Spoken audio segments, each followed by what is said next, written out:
Hey, how you doing? This is John, and welcome to John's Long Box. Today we're looking at DC Who's Who. This is the 14th issue. This is April 1986. This cover is by George Perez and Dick Giordano. Look at these characters. Some great characters. It's funny because I was like, oh yeah, Firestar, and then I'm like, wait a minute, Firestar's this is Ebbs, and then I'm like, wait a minute, Firestar's Marvel. So I can't recall who that is. We'll find out when we open it up. I never claimed to be as proficient in the micro lore of DC Comics as I am with Marvel. For those of you who are new, I've been collecting. I was a fanboy. When I say a fanboy, I mean obsessively getting everything from DC from 1985-ish to 2015. And with Marvel Comics, I'm gonna say 75 to 2015. I'll make that a nice round number. All right, let's open this up and take a look at this. For those of you who are new, this is like an encyclopedia of all the DC characters. I did the Marvel Universe comics, and now I'm doing this. So here we have a letters page. I always like to check out the names of the letters. Just see, sometimes you see professionals, sometimes you see letter hacks. You know, I don't recognize any of these names, but a letter hack is a person who wrote so many letters they became like a little celebrity amongst themselves just for writing letters. This is the people who wrote the dialogue and compilated everything, and the editors, maybe they did some fact checking. Look at the colors. So Tiger Wood's my favorite colors. That's Wally Wood's wife. Pronunciation key. Oh, they say in the cover right here. I gotta go back. Did the other one say who? Because a lot of the covers I don't know who did. And this is called the indicia, and this is like all the legal stuff. This sets the trademark and copyrights and legalities. Okay. All right, so this is Luthor, not Lex Luthor. This is Alexei Luthor. And little known fact, and correct me if I'm wrong, but I bought a DC collection of, it's called the DC Archives, I think it was called. And it was like newsprint reprints, like 6 or 7 issues just bound together. I should showcase one of them now that I'm thinking about them. But there was just the original. So I was reading Superman from Action Comics #1, and it's just chronologically reprinting the Superman comics. And I think I got like 5 or 6 volumes before DC discontinued them, which I think is a real shame. They should really just keep those in print. But they made them for Green Lantern, Batman, Wonder Woman, and I think the Flash. And I'm getting a kick out of them. And one of the things I was like, oh wow, Lex Luthor when he first showed up had big shocker red hair. But this is a different villain named Luthor. So wouldn't that be interesting to have Luthor and Lex Luthor team up with Lexi Luthor? There's Wayne Boring and Dick Giordano. I don't know, maybe they said this was Earth 1 Lex Luthor. Who knows? And maybe this is Earth 2 Lex Luthor. But this is Lex Luthor. He debuted in Adventure Comics 271. Who drew this? Kurt Swan and George Perez. I love that costume. This is like his Iron Man ripoff costume. So this is powered armor. And what is it powered by? Kryptonite. I think that's brilliant. If you're going to be the world's greatest criminal scientist and you're fighting Superman, you want to level the playing field by wearing armor that's powered by the element that weakens Superman. That is just so cool. Cool design. I've kind of bashed George, as much as I love George Perez, I've kind of bashed him a few times by saying, his design sense could leave a little bit to be desired. But this is one of the few designs when I say design, like Lex Luthor, George Perez made up the costumes, and this is one of the great ones, like up there with Brother Blood. So here we have this is Lex Luthor from Earth 3. So yeah, maybe that first Lex Luthor was or Alexei Luthor was Earth 1, and that's Earth 2. This is Earth 3. Earth 3 has the distinction of everything's backwards. So all the bad guys are good guys, all the good guys are bad guys. So instead of the Justice League, you have the crime syndicate. Instead of Superman, you have Ultraman. And Lex Luthor from this planet is like the only good guy. Who drew this? Richard Howell and Mike DiCarlo. So DC Comics presents annual #1. So I think it's funny now that DC had the multiverse before the multiverse was cool. And this is Luthor. This is Alexander Luthor Jr. This is Lex Luthor. This is the good guy Luthor's son. He debuted in the Crisis on Infinite Earth, right? This is Crisis on Infinite Earth 1, yeah. Who drew this? George Perez. You see what I mean? This is a George Perez design, meaning George Perez came up with this costume. And I always feel that George Perez's original designs, like, they're a little too science fiction, a little too fantasy, not enough superhero. To me, those are like the 3 comic book genres, sci-fi, superhero, fantasy, and the pie chart's the superhero slice of the pie is a little too small for that. I don't know, but I'm crazy. Maldor the Dark Lord by Kurt Swan and Dave Hunt. Who is he from? DC Comics presents. Oh, it looks like a Green Lantern villain, or maybe a Justice League villain. Don't know anything about him. Can't talk about him. Don't know anything about him. he's a Maldor. Machiste, right? Machiste. Is that how you pronounce it? Yes, that's how I always pronounce it. By Mike Grell and Bob Smith. I love Mike Grell. So this is a Warlords comic. This is one of the guys from Warlord. That was a great comic. And I know I'm being contradictory because I kept my sword and sorcery stuff separate from my superhero stuff. So like sword and sorcery was like a movie thing for me as a kid. But I got Warlord because I became a fan of Mike Grell. So I really like Mike Grell. So it was from the Longbow Hunters. So I got the Longbow Hunters, and then I started collecting Green Arrow. Then I was like, I like Mike Grell.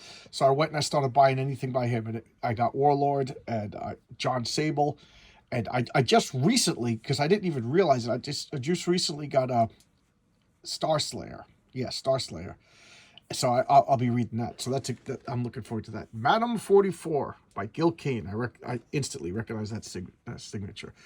So, Woman with the Gun, All-Star Western, number 17. That's her first appearance here, Gil Kane.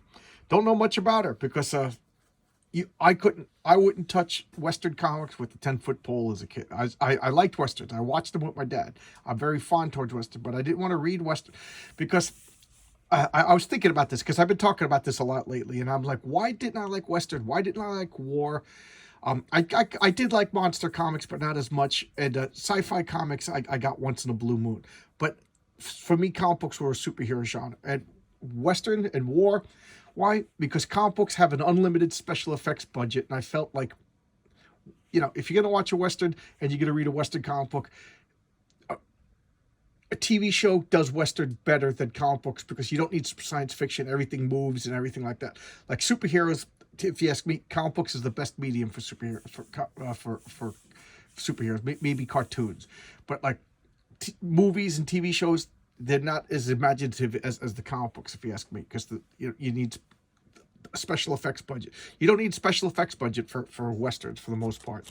So I don't know, it's kind of wasted. If you're gonna watch Western, you could get everything you want on your black and white TV. That's the way I looked at it.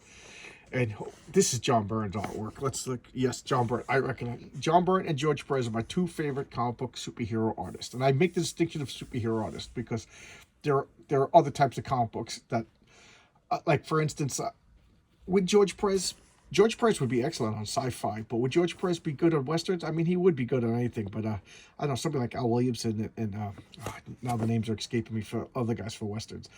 But look at that. John Byrne just draws just cool.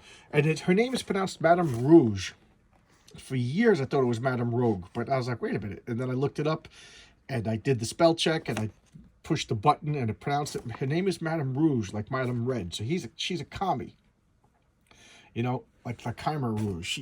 She's a bad communist villain. There you go. Madame Rouge. So she has like stretching powers. So that's a cool power that you don't really see too much in women. That's always like a male guy.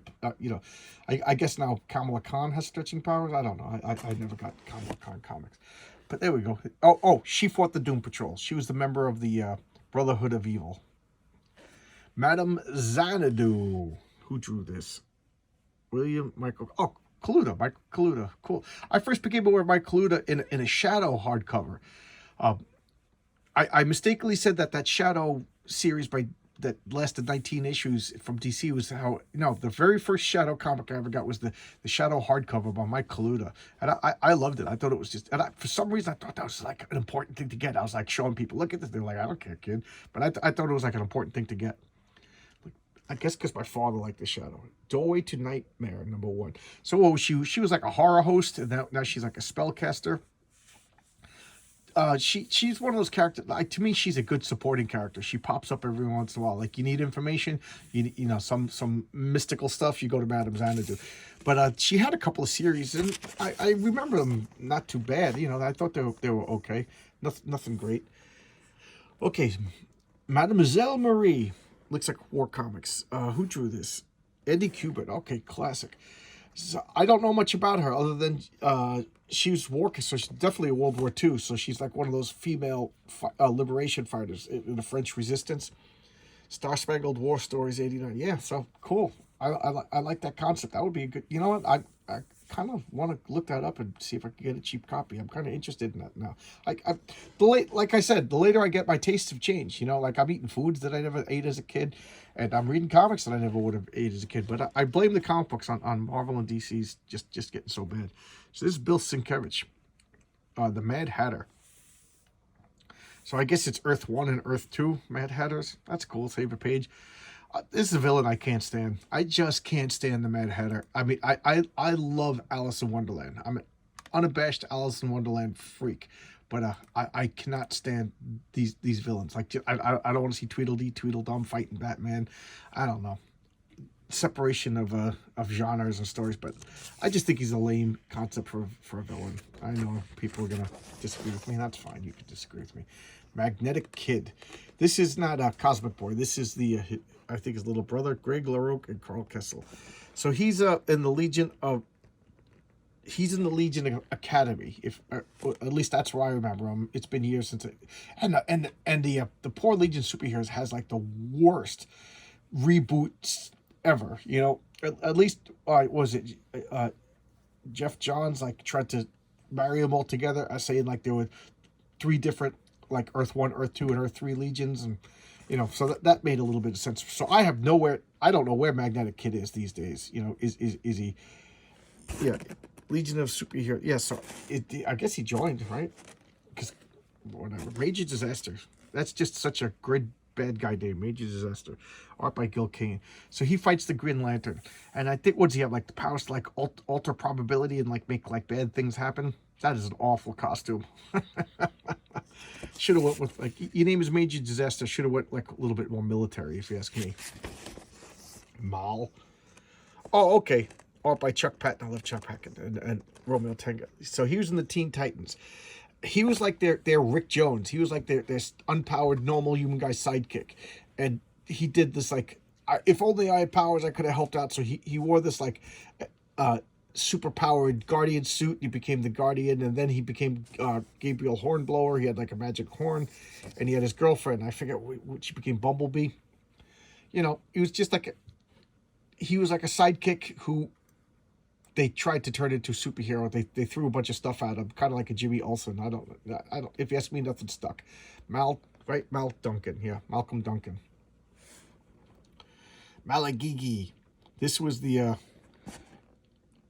Arak Son of Thunder. He was like a if I remember correctly, he was like a satyr that followed around and was like a Arak's sidekick. And I did a showcase, Ernie Kohler. One of my original videos, I think within my first 10 videos, was an Arak comic. And that was a comic that not only did I avoid that comic, I actually like actively made fun of that comic. And, you know, when I worked at the comic book store, people would buy it. And as they walked out, I'm like, you bought Arak, Son of Thunder. You know, not to their face or anything like that. But that's arrogant comic book. You know, could it be any more orange? You know, like that guy, the comic book guy from Simpsons. And then I saw a cheap run on eBay, and I picked it up, and it was great. It was a good series. You know, it kind of stumbled a little bit off out of the gate, but it picked up, and it was awesome. It was an awesome series. So there you go. Mammoth. This is a George Perez design. You see George Perez? This is design that works. Black and yellow, just cool, basic, simple. I love the harness. It's like containing the power of him. He what was he in the Fearsome Five? That's right. And his sister was Shimmer, so he was the brute of the group, the brick. So he's just like a big tank, super strong and super invulnerable. He's just cool, and he's kind of stupid. Yeah, what's his name? Baron Nolan. Oh, they never said his last name. Okay, that's interesting. Okay, I like Mammoth. Just cool, like a rampaging engine of destruction. The Man Bat, by Ed Harrigan and Ricardo Villigan. I can't even read. I can't pronounce the name. I can't read it. My eyes are so bad. Detective Comics. So this was Langstrom, right? Yeah, Kirk Langstrom. I always like that name, Kirk Langstrom. And he invented this formula, and he turned himself into a Man Bat. And he became like, to me, if I would compare him to Kurt Connor as the Lizard. So in his scientist form, he was friends with Bruce Wayne or Batman, occasional aid to Batman, and then he would transform into a creature that would fight Batman. Same exact thing as the Lizard. That's really all I could say about him. I don't particularly like or dislike him. He's just Man-Bat, Nothing else to say about him. And then we got the Man-Hawks over here. I don't know. That looks like mythological creatures. Who drew this? Murphy Anderson, whom I do like. I know nothing about the Man-Hawks. Well, apparently they fight Hawkman. There you go. I never got any of his single issues until like maybe the mid 80s. So I know nothing about pre-crisis Hawkman. Oh, it looks like he fought Adam Strange too. Manhunter. I believe it or not, I like that costume. I think that's a cool design for a costume. Just simple, blue and a mask. That's great. Who drew that? Tom Mandrake. And where did he debut? Police Comics. So he originally was I guess Quality Comics. Pretty cool. And then he had his dog named Thor. And he went and fought in World War II, fought some Nazis. And this was the Walt Simonson version of Manhunter. I both like and dislike this costume. There's something about it that looks cool, but like these things on the ankles they kind of bother me. Like I wouldn't mind streamlining that costume a little bit. Paul Kirk, and then there was like a clone called Kirk Paul, believe it or not. Pretty good. This has a weird a weird history. It was a part of like this DC Comics experimented with dollar comics. I think the normal price was like 20 cents, 25 cents. And then they like a bunch of newsstands were saying, we're going to get rid of comic books because, they would split the cost. So if a comic book was 20 cents, the newsstand was only making a dime in each one. And if they just replaced all the comic books with magazines, which were like a couple of dollars, they would make like $1 or $2 for the same space as a comic book. So that, so DC decided to make dollar comics. So then the newsstands would get 50 cents when they sold it. 50 cents would go back to DC, 50 cents would go to the newsstand as profit. So they upped the price to $1, and I think it only lasted like a year maybe. And one of the things was they needed more material. They couldn't just charge $1. So I think Manhunter was like something that they gave to Walt Simonson to fill space. And it came out to be, this was like a classic story. People like this as much, if not more, than the Batman stories that were in the comic. So there you go. A little bit of like, we need fluff, and the fluff became good stuff. And these are the Manhunters that, if I remember correctly, these were like the Guardians of the Universe created these robot police force before the Green Lanterns, and then they failed because they're robots. They don't have true intelligence. So, and there's pockets of them hiding throughout the galaxy. I don't know. Not my favorite. Mano. And that means hand. And he fights Green Lantern. So once he has like the super powerful hand, he touches you and he blows you up, or he fights Superman. I don't know. I kind of like the concept, but I think that costume needs to be reworked a little bit. Oh, this is by Kevin O'Neill, who just passed away. And Jim Starlin. Oh, I love Jim Starlin. I have a super fondness for Jim Starlin. And Mantis.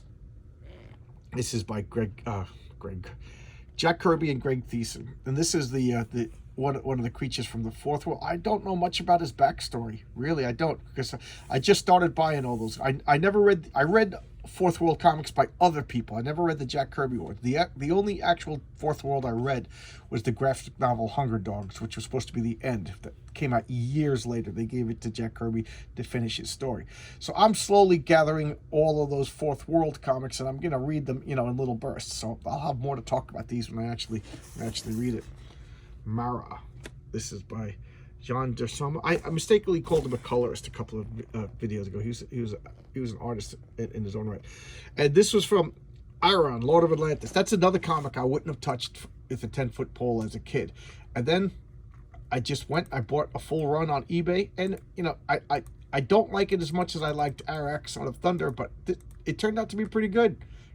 What do I know? Stupid kid, huh?